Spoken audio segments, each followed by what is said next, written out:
No DQ Galaxy. We are live with No DQ&A video one more time here in 2023. Shout out to everyone tuning in tonight. TJS, I'm glad you liked the Christmas card. City by the Bay, Rage of Wrestling, Marshall, Colin Andrew, of course, Joey Perez. Much love and appreciation to everybody. Matthew is here.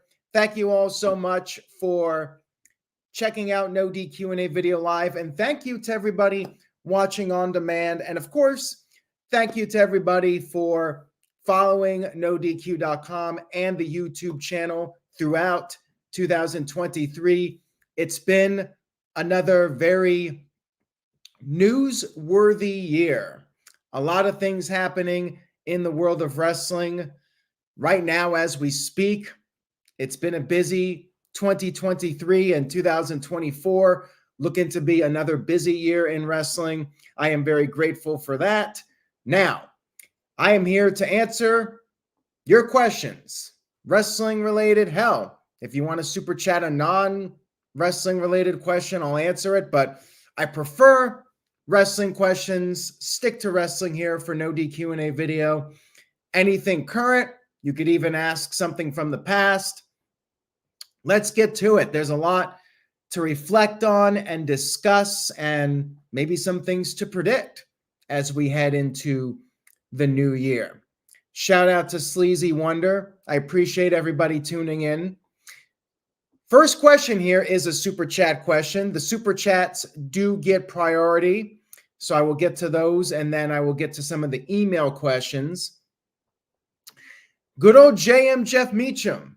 He's starting us off tonight to talk about 2023. Bigger shocked emoji face, bigger shocker, was either the TKO formation or CM Punk's return. That is a great question. Now, on NoDQ.com, we have the year-end awards. People are voting, and at this moment, biggest news story of the year is the merger of WWE and UFC to form TKO. Now, was that a shocker? Not totally, because it's a news story that has been brewing for quite some time.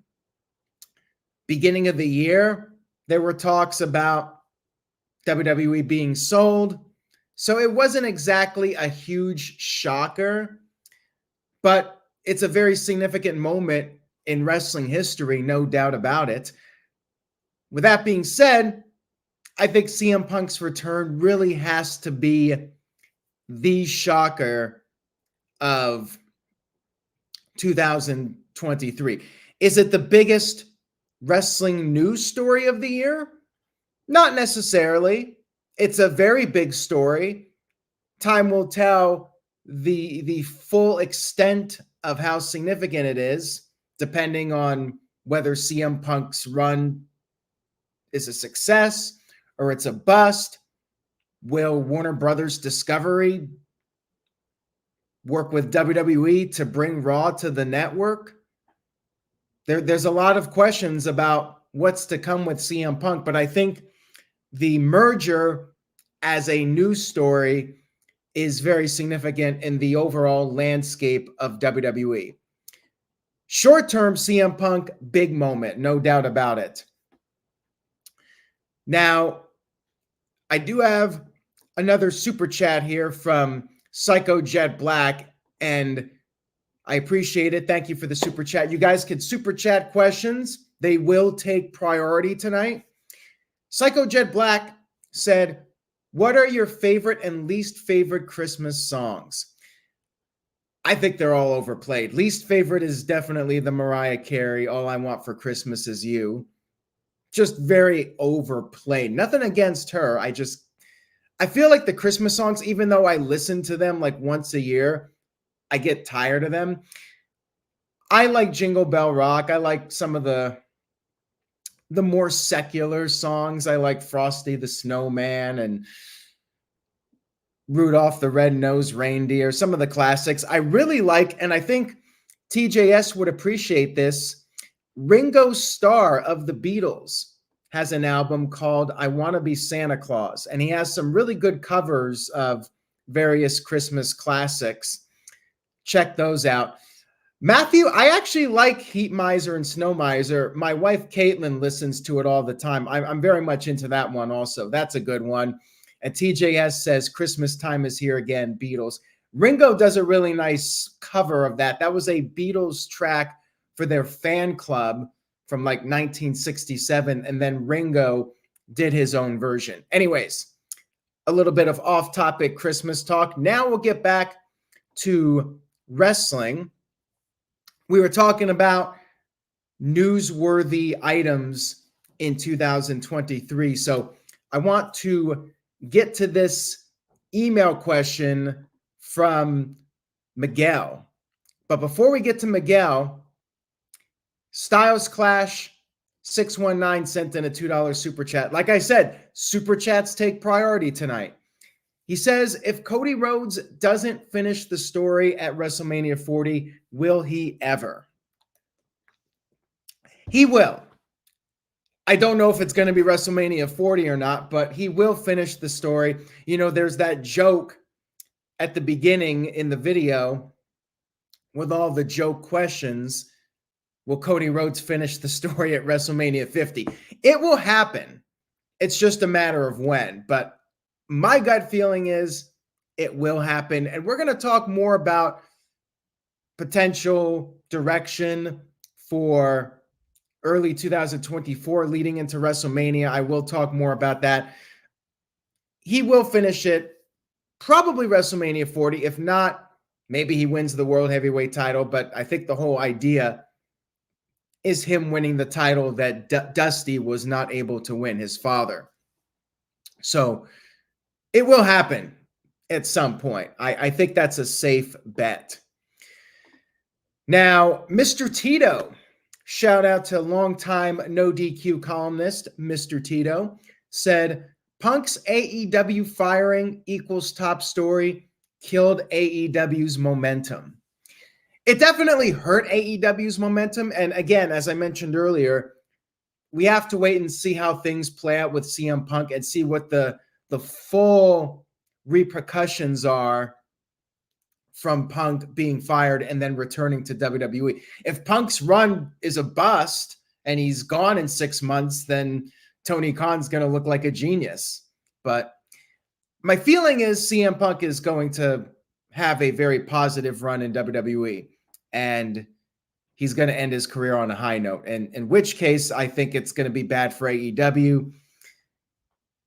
As far as their momentum, it's hurt, no doubt. But there's still some ray of hope.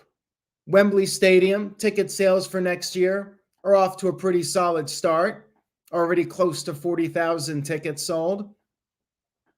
And Revolution coming up in March, they're packing the Greensboro Coliseum. They're actually possibly going to open up more of the arena and do what WWE did with Survivor Series in Chicago and have a very basic set. Like they're selling a lot of tickets for Revolution. That's a positive. When attendance has been overall weak, it's a sign that maybe AEW will be able to ride out the storm of negative publicity over CM Punk and some fans souring on the brand. Hamp Connell sent in a $5 super chat just for the hell of it. I appreciate it, Hamp. He says, today in history, absolutely nothing worth mentioning.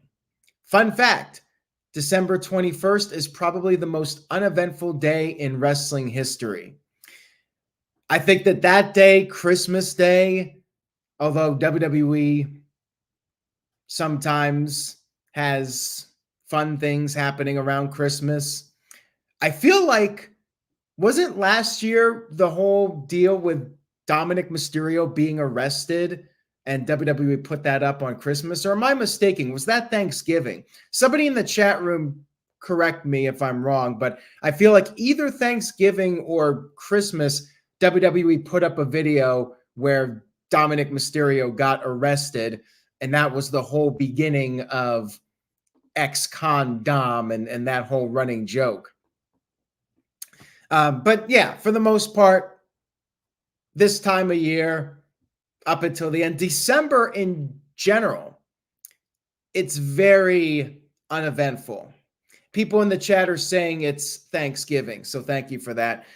Yeah, December for the most part is not a busy month. It's a lame duck period. So WWE got rid of their December pay-per-view. We don't even get that now.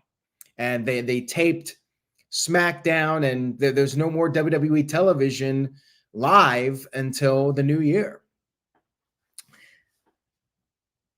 Miguel's question that I wanted to get to, this is to play up on what I was talking about a few minutes ago with the news topics of the year.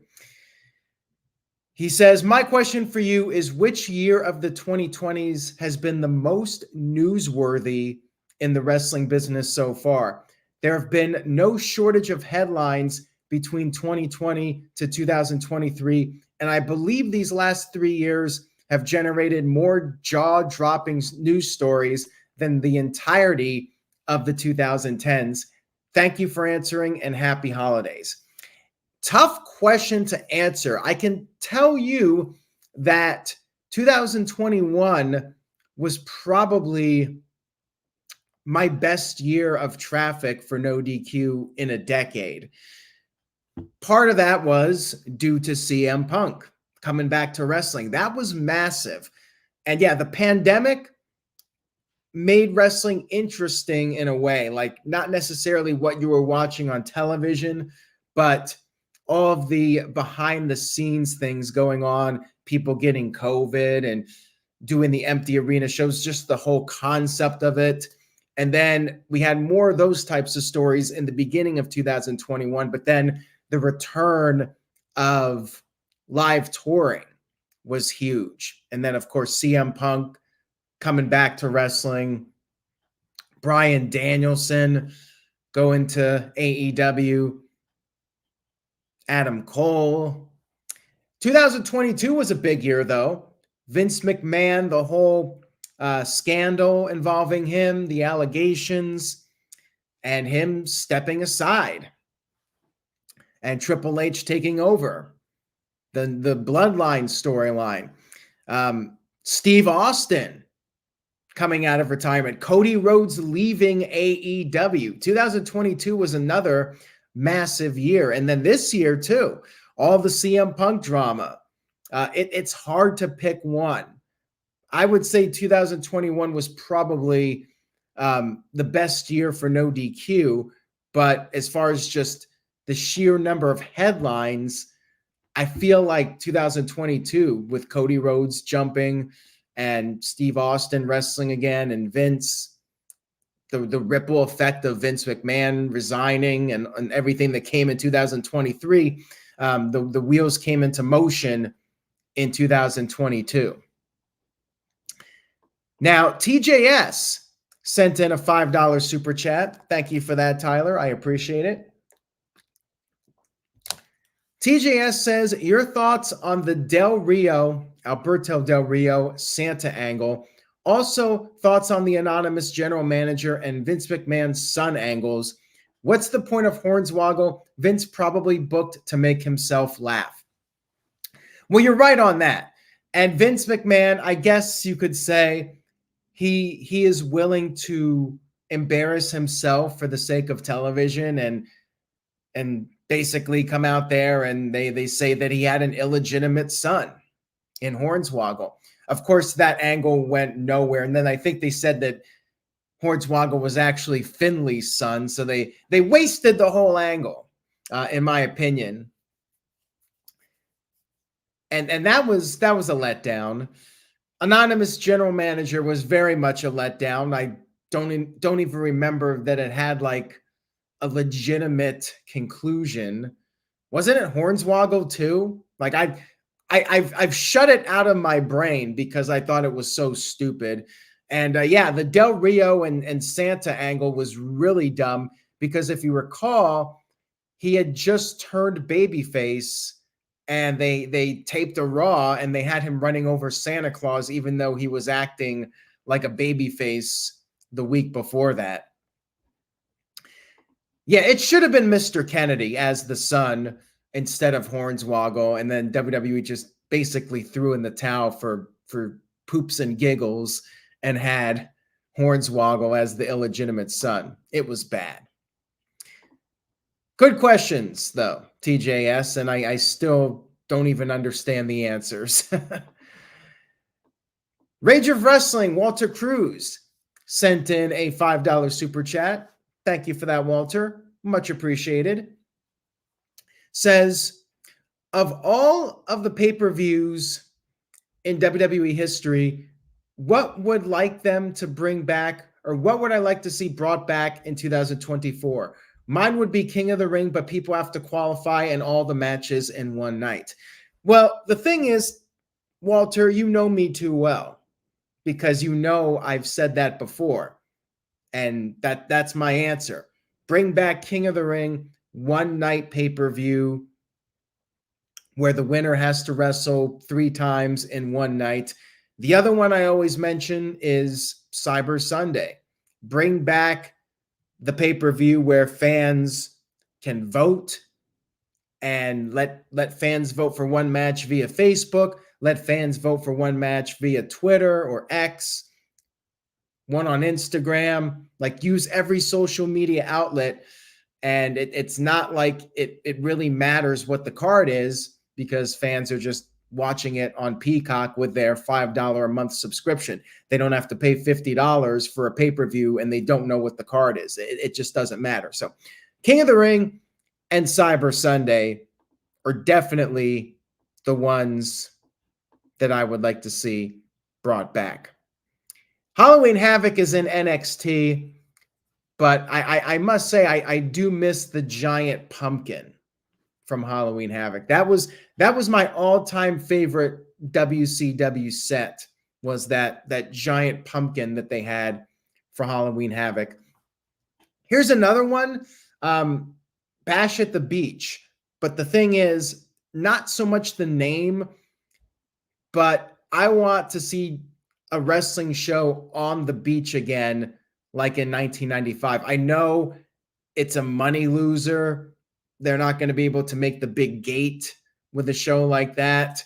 But man, I thought it was so cool. That was one of the best things that Eric Bischoff did. You know, people always credit him with the NWO and so forth. But to me, I really liked how he did those on location wrestling shows, whether it was Bash at the Beach or Nitro at the Mall of America. And even though it didn't really pan out well as far as making money and good crowd reactions, I liked the Hog Wild / Road Wild shows with the bikers in Sturgis. Like, I just thought it was cool to have a wrestling show in a different environment. And I wish WWE would do that more. I wish AEW would do it more. They did the Jericho cruise right before COVID, and that was great. Like, that was a fun throwback. And the spring break shows, like, they should do like a spring break themed premium live event or pay-per-view and just do it there. Like, that was great when WCW had the ring built on top of the pool. That was awesome. I want to see those types of shows brought back. All right. Rage of Wrestling sent in another $2 super chat. I appreciate that. Thank you, Walter. Says, what sets do you miss the most, i.e. the Fist, etc.? The Fist was great. I definitely missed that one. I really liked the Backlash set that they had with the hooks. Those were pretty cool. Armageddon was a nice set. I mentioned the Halloween Havoc set. WCW had a lot of good ones. Like, even when Bash at the Beach was in the arena, I did like their setup. They had the sand and the surfboards and the lifeguard tower, and wrestlers would jump off the lifeguard tower. I just think it's cool. And I like it because the wrestlers would sometimes brawl on the sets. There was a WWE one, which was actually fairly recent, with the cars. And I'm forgetting the name of the show. It wasn't Fastlane. It was like 2009, 2010, somewhere around there. And like they were slamming each other on the cars. Like I really like that stuff when they have the custom sets for the pay-per-views and then the wrestlers would brawl around the sets. Over the limit. Thank you for that, TJS. I mean, yes, Virtue 12 years ago for me is recent. 30 years ago is a long time ago. We got another question here from Walter. This was an email. He said, if you could change any booking decision that happened in 2023, what would it be? So I was thinking about this one a lot. Virtue, I'm curious to get your answer for this one. I'm sure it'll be something AEW related. Maybe not. Maybe you'll throw me a swerve and say something WWE. I thought about this, and I know a lot of people will say Cody Rhodes losing at WrestleMania, but in hindsight, I feel like maybe that was the right call. They got Roman Reigns to 1,000 days. They did the whole Jey Uso Roman Reigns storyline, and now Cody has to work extra hard to finish that story. So I'm not going to say that unless, of course, they completely botch the Cody Rhodes finishing the story and he just doesn't win the title. The question was, if I could change any booking decision of 2023, what would it be? I think my pick, just going off of hindsight, would be Austin Theory beating John Cena at WrestleMania. Like, it did nothing for Austin Theory. It was a waste of a John Cena match. I feel like the John Cena versus Solo Sikoa match was much better as far as elevating Solo Sikoa. The Theory match did nothing. It was just an okay match, and Theory really got nothing out of it. So I would have just had John Cena beat him. I mean, part of the problem was that John Cena went on TV and basically said Theory's not worthy of the spot he's in. When I think of AEW, I feel like Chris Jericho should not have lost to Action Andretti. Like, what did Action Andretti get out of that win? Absolutely nothing. And I think that they watered down Chris Jericho by having him just lose these matches and then not capitalize on the guys that they're trying to push. I mean, even Powerhouse Hobbs got this win over Chris Jericho, and I feel like he's not doing anything now. Very disappointing. And taking Wardlow off TV in general, I would have kept him on TV, and I would have set him up for a match with MJF and had Wardlow win the title. But they did not do that. And now, is it too little too late? They're finally starting to tease Wardlow versus MJF. Problem is, I feel like they're 6 months too late.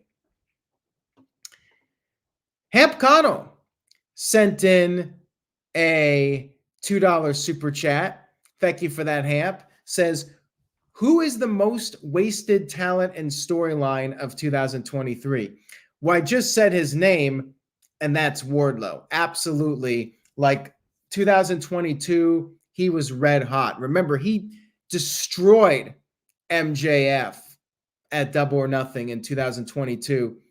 And they just did not capitalize on him. And Ricky Starks is another guy that I feel like, even though he's one half of the tag team champions right now, like, they had Edge come out there and basically call him a knockoff of The Rock. And then Chris Jericho goes out there and calls him a less charismatic version of Enzo. Like, you're just making Ricky Starks be portrayed as like a cosplay wrestler when he's legitimately one of the most popular guys in AEW. And so Ricky Starks, Wardlow, and even FTR, I feel like they should be utilized more. And I know it was his own fault for getting arrested, but Jeff Hardy, like, why do you even have the guy there if you're not going to utilize him? And I think Matt Hardy made a great point when he was talking about his frustrations with the direction. Like, they don't have to be winning every match, but they should be utilized better in a way that makes the most out of their star power and elevates other people. Like, nobody's really getting elevated by beating the Hardys, and the Hardys just feel like they're nobody. Like, look at Edge and Christian. Like, they have a pretty hot storyline, and the Hardys were right up with them as far as star power. And now the Hardys are barely doing anything. Like, they're just there. They're just bodies. It's really unfortunate. For WWE, Karrion Kross is a guy, like, why did you even bring him back? And I agree with Virtue. Bray Wyatt, his untimely death, definitely one of the biggest shockers of the year, no question. And he is very much missed. Britt Baker, although maybe she'll end up being affiliated with the devil. We'll see how that plays out. Caitlin's here in the background if you hear noise. All right, so we're going to get to some more of these questions that I got. So thank you all for your super chats. I very much appreciate it. Cleaver Colin Andrew basically just wants to get to his question right now. So he sent in $2. He said, read my email, and that's what we're going to do. We're going to Colin's question next, and this is what it is. He says, who would you place in the men's Elimination Chamber match coming up in Australia? Cheers to No DQ in 2024. So I would have Cody Rhodes win the Rumble. I think he should be number 1 in the Rumble. Remember, last year he was number 30, and he got a somewhat easy win. I mean, eliminating Gunther is still a task, but I would say have Cody enter number 1 and win the whole thing. So then you got to get CM Punk to the match with Seth Rollins. Hence the Raw Elimination Chamber match for Australia. You put CM Punk in there, and really you got to put in all the top guys that are trying to get a match with Seth Rollins. So you would put in Jey Uso, and you would put in Damian Priest. You would put in your top guys and maybe even throw in an underdog like Chad Gable. The opportunity of a lifetime to try and headline WrestleMania. And I feel like you have to put Bronson Reed in there just to have a home country guy in the Elimination Chamber match. And maybe even Bronson Reed can do like the tsunami off the top of the pod. So yeah, those are the guys I think I would put in the Elimination Chamber match. And Drew McIntyre too, if I didn't already name 6. I mean, I guess you could throw out Chad Gable and put Drew McIntyre in there. So thank you for that question, Colin. I appreciate it. Hamp Connell sent in a $2 super chat. Says, most likely to return to WWE from AEW in 2024. I'm pretty sure every guy has at least a couple of years left, but there has been the talk about Andrade and where things stand with him. Like, his contract might be up soon. And Charlotte Flair just recently signed a long deal with WWE. She has a new contract, and she's going to be there for several years to come. That makes me think the odds of Andrade going back to WWE are even stronger now, since Charlotte is sticking around. And plus, Andrade, I think, is one of those guys that would have never been fired if Triple H was running the show. So I think the most likely person is Andrade. I don't know how much time Malachi Black has left on his deal, but I could see him being another guy that goes back to WWE. Jericho, I think, is under contract for a while. I don't see him going back to WWE anytime soon. Mr. Tito sent in a $2 super chat.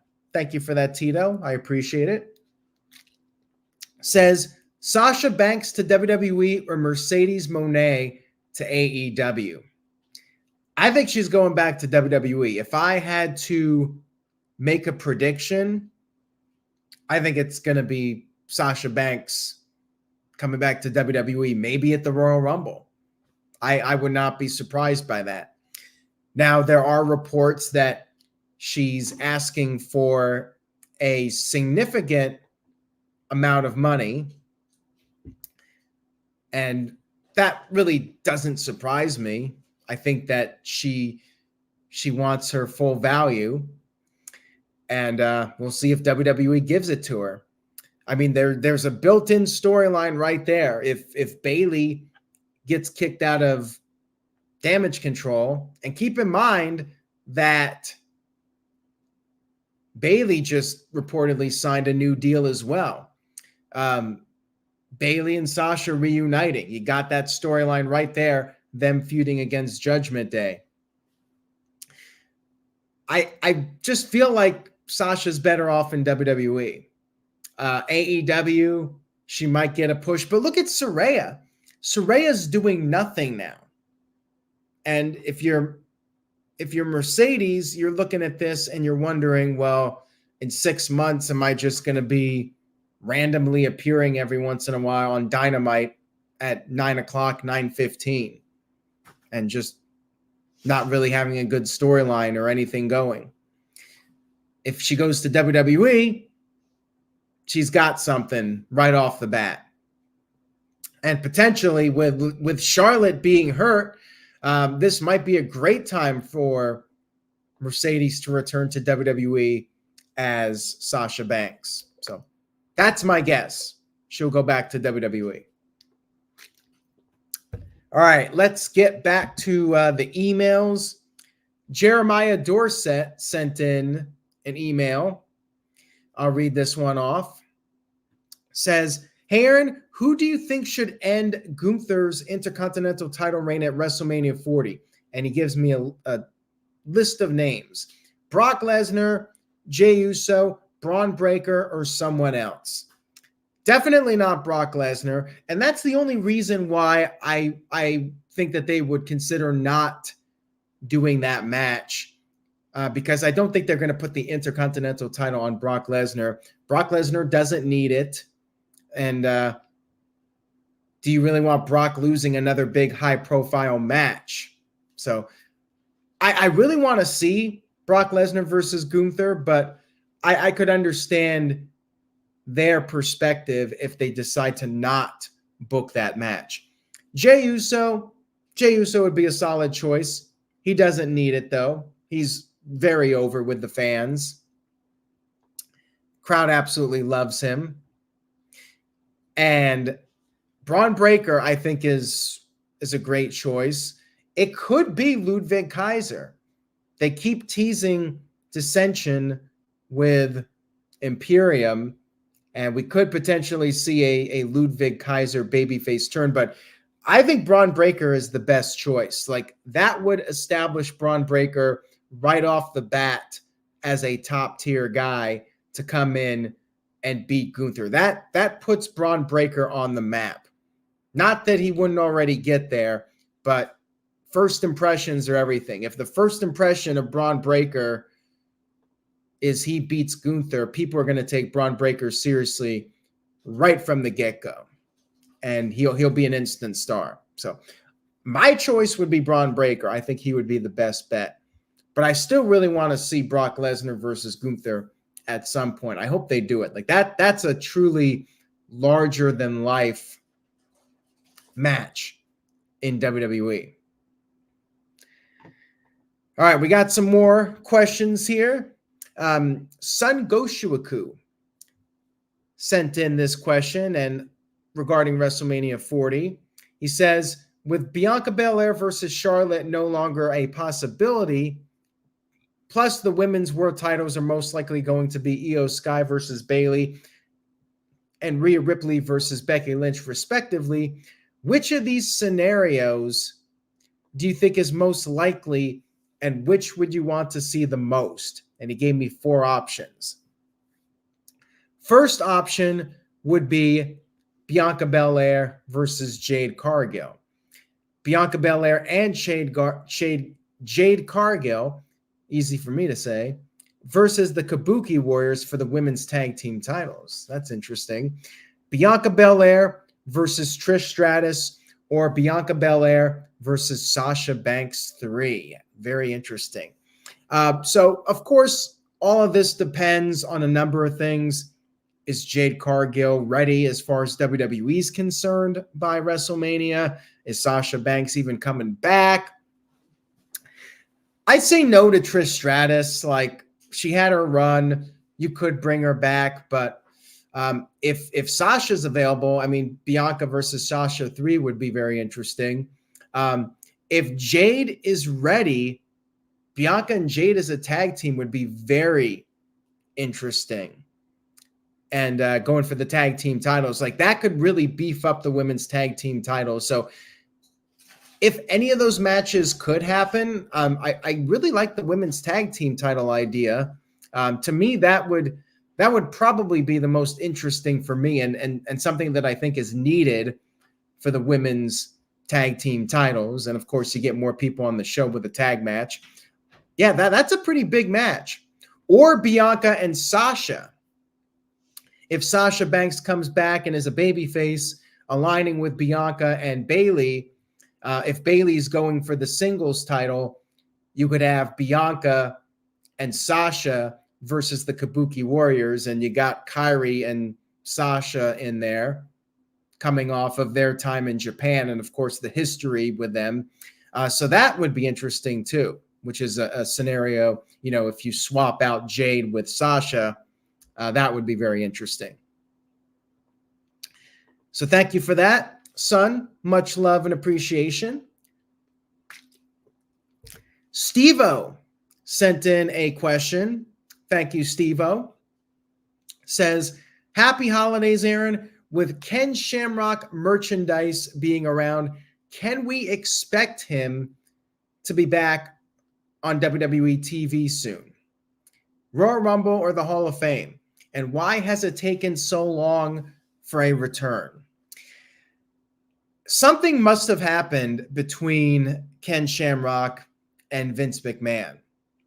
Vince is usually about bringing people back, but for whatever reason, Ken Shamrock was basically erased from history, like not even referenced, ignored, like he never existed.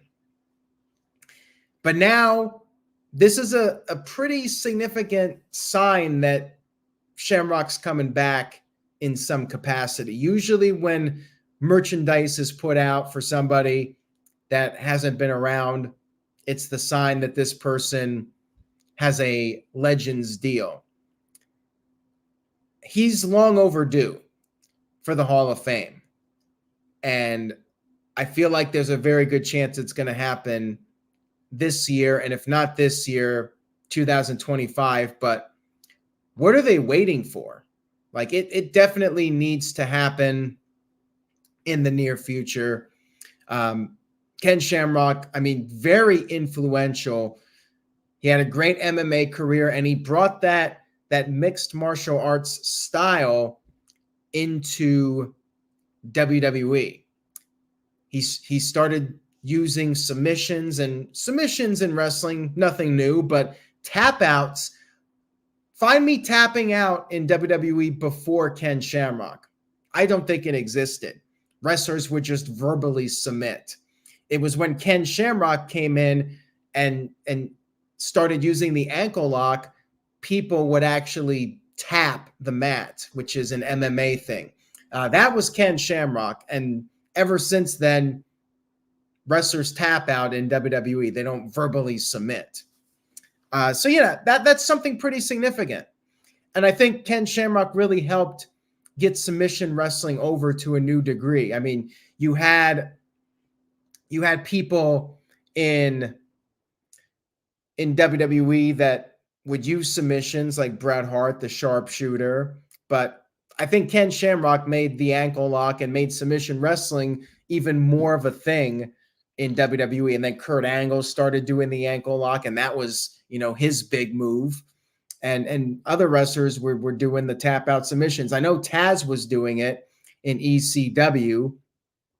And yeah, I think Ken Shamrock, just a very influential figure in professional wrestling. So thank you for that. That was a good question there about Ken Shamrock. I do hope he's in the Hall of Fame. I think that the chances are pretty good. Now, Finn sent in a $2 super chat, says, Shane McMahon returns at WrestleMania 40 and gets injured again. I don't even think Shane McMahon should wrestle again. It was a nice effort to try and come out there and do something, but I think his time has passed him. I wouldn't mind seeing Shane as like a manager or something, maybe be a mouthpiece for somebody. Like I would not be opposed to that, but him getting in the ring and doing matches, probably not a good idea after what happened at WrestleMania. And I would be legitimately surprised if he tries to do another match at WrestleMania. I think it's time to move on and just leave the memories alone, as the song says. All right, we got a question here from Matt. He says, what did you think? And this is a little bit of a throwback question. He says, what did you think about the angle for War Games in 1996 when everybody thought that Sting had jumped to the NWO? Merry Christmas and a Happy New Year to your family. I appreciate that, Matt, and same to you. I enjoyed the whole NWO story.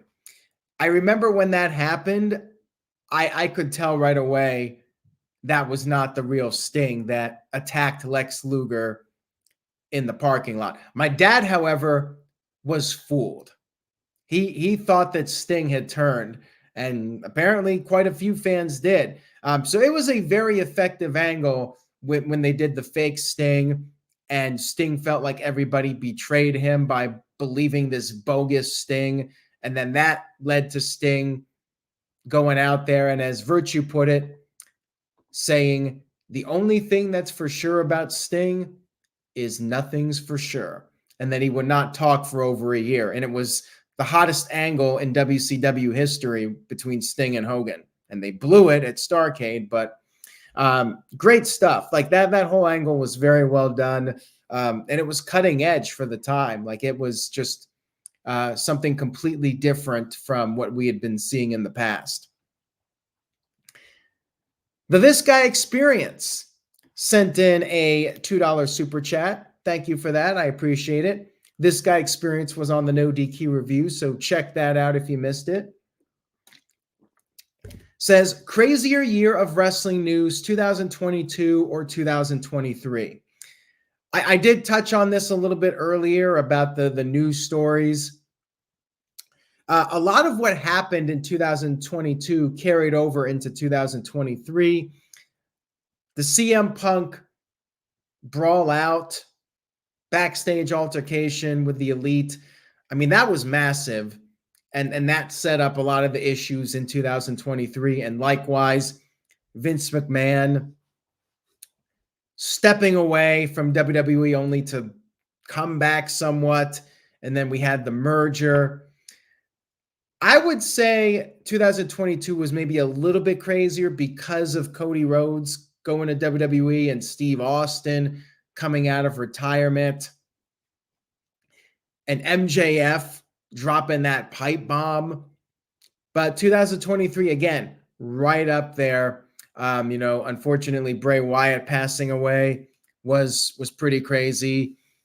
and just all of the developments with the bloodline. We got some great television, that's for sure. If we're talking about just pure storylines, 2023, I think, topped 2022, starting with the Rumble, with Sami Zayn breaking away from the bloodline, and then the Usos breaking away. Some really, oh my God moments for sure. It's a tough call, but yeah, the last couple of years, as that comment from earlier stated, the 2020s, it's been very newsworthy for sure. But as Virtue said, we need to see the no DQ financials. 2021 would be your winner if we're talking about the traffic and such that was brought to the website. And I got one more question here from Marshall. And he said, what was your favorite moment of no DQ this past year in 2023? My favorite moment would probably be CM Punk coming back to WWE, just because of the pure shock value. Like, I kept thinking in the back of my mind, maybe he's coming back. But by the time the show was wrapping up and that damn credits screen graphic appeared, the graphic appeared on the screen, I was convinced that was it. No CM Punk. I was about to put it out on Twitter. And then he shows up. And no DQ explodes in traffic again. And just talking about CM Punk, doing that Survivor Series recap. And I had COVID for that. But my adrenaline was through the roof. So, like, I was able to get through it fine. And then doing the no DQ review, talking about CM Punk. Like, it just made this job all that more fun. CM Punk coming out there, because you don't get those types of surprises too often. And especially somebody who runs a wrestling site, and I'm getting the spoilers and the inside news. When I get legitimately surprised, like, that means something. And it's hard for me to be legitimately surprised. I've been watching now since I was a little kid. We're talking 35 years plus watching wrestling, as long as I can remember. I've seen it all. And I've read all these wild stories over the years and covered them on NoDQ.com. So very little surprises me. I'm almost numb to a lot of the things that happen these days. But CM Punk coming back was a huge shocker. Virtue called it. I did say I think he was going to come back. I did predict that he would come back at some point. I didn't say Survivor Series, but I did say one day CM Punk would return to WWE, because everybody has. And we've talked about this before, whether it's Bruno Sammartino or The Ultimate Warrior, Hulk Hogan, Bret Hart. All these guys were trashing WWE and talking about how bad they were morally. They would never go back. And CM Punk did go back. And now we got a little gag question here from the This Guy Experience. He thinks he's very funny. He's laughing right now, I'm sure, watching this. He's like, will my man Rift Aronson return in 2024? RIP Bray Wyatt. I agree with Rage of Wrestling. Know this guy. Bad this guy. For those of you that don't know, Rift Aronson was a very bad character. Very bad. And he destroyed my old home in Portland, Oregon. I had to leave Portland because of that son of a bitch. And we left him behind in Portland, never to see him again. And I don't remember when it happened. It was like May of 2019. One of these streams, Rift Aronson hijacked it and destroyed my place. And he's gone, never to return again. So stop mentioning him. He's not coming back. He is buried. He will not show his face again. And I'm thankful I did not make that bet for Survivor Series. I said that if CM Punk came back at Survivor Series, I would learn how to play the alto saxophone again. And I'm still doing that. I still plan on doing that. Thankfully, I did not say if CM Punk returned, Rift Aronson was returning. That would have been very bad for me. Thankfully, I did not do that. And TJS says Rift Aronson caused the pandemic. He very well could have. It was my fault. Rift Aronson got his revenge on not just me, but the entire world. I appreciate you, Matthew. Thank you for tuning in. And we'll go ahead and get this wrapped up now. Another great Q&A tonight. Thank you all so much. I do have some plans regarding NoDQ&A, and I hope to be able to share them with people in the coming days. So stay tuned. NoDQ.com, the YouTube channel. You can get to the YouTube channel if you just type in NoDQ.com/YouTube. So make sure you guys subscribe. Tell a friend. I do have some plans for NoDQ&A coming up soon, and I hope you guys enjoy that. What's to come. And Hamp Connell found something relevant from December 21st. So I will get to that here real quick. He says, I found something relevant from December 21st, 1998, the last Monday Nitro, that Goldberg was undefeated. Yeah, because that was right before Starrcade when Kevin Nash picked up the win. And a lot of people thought that that was a terrible booking decision that should have been changed. And I agree. There was no need for Kevin Nash to be the one to beat Goldberg. It should have been Big Papa Pump. Like they were trying to build up Scott Steiner as something. He would have been a better choice than Kevin Nash. Or ideally, you would have built up another guy that could have carried the company for many years and had him be the one to beat Goldberg. But they did not do that. So thank you for that, Hamp. Finn sent in a $5 super chat. Thank you for that, Finn. Finn says, which do you regret more? Betting against Zack Ryder winning at WrestleMania or CM Punk returning to WWE? Well, Zack Ryder, because it was a stupid bet. I got nothing out of Zack Ryder winning that match. CM Punk coming back was huge for No DQ. And when I shaved my head, well, didn't really ever grow back properly. So thank you, Zack Ryder, for my hair loss permanently. You son of a bitch. Matt Cardona, whatever you call yourself. Yeah, I'm still triggered by that. That son of a bitch. Yeah, so I should have made that bet with Zack Ryder in the first place. That was just dumb on my part. Anyways, guys, on that note, I'm heading out. Much love and appreciation to everybody. Stay tuned to NoDQ.com for the very latest wrestling news and rumors. Pick up a shirt, NoDQ.com/merch, and I will see you all next time.